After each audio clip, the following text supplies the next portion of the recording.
If there was a mobility service that's cheaper than owning a car, more reliable, and you get to sit in the back seat instead of being stressed out in the front seat, why would you own a car? You might own a car like maybe some people own a horse. You know, they might take a ride on the weekends or something. I don't know those people, but I'm just saying. You know, I think that's where the world is going, is that people will not own cars. They'll have a service that takes them where they want to go when they want to go there. And that's what Uber is. We have cars on the road in Pittsburgh. They are driving themselves. There is a safety driver behind the wheel, just in case, to make sure that things go well. So we're in the early to middle stages of the development of software that can drive cars. How is that different from like Google or Tesla, probably, which is more hardware? Well, look, I think Google's been working on this for 8 years.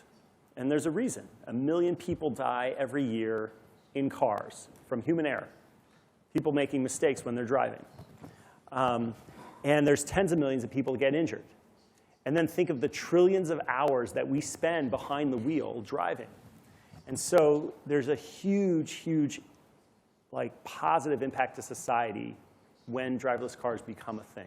The computational power is getting to a place where some previously very difficult or impossible problems to solve can now get solved by machines.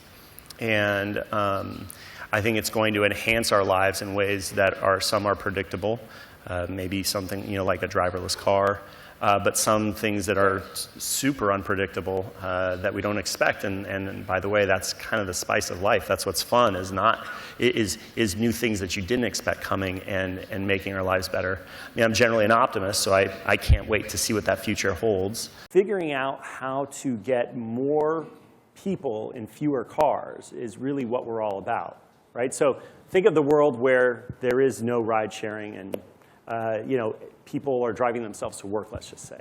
You now have 30 people being served by 30 cars. Those 30 cars are only served 4% of the day. 96% of the day, they're stored somewhere, right? That takes up 20 to 30% of our land, is just storing these hunks of metal that we drive around for 4% of the day.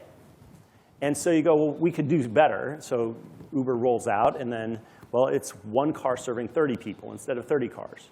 And then we do something like Uber Pool, where you push a button, car comes, you open the door, you get in, but there's somebody else already in the car because two people are taking the same trip at the same time. What's happened in the taxi industry, which is really interesting, is that people have gotten somehow used to the fact that they should not compete. That somehow or another, competition is fine in all areas of our economy except when it comes to taxis. And the problem is then that's resulted in really poor service. That's resulted in low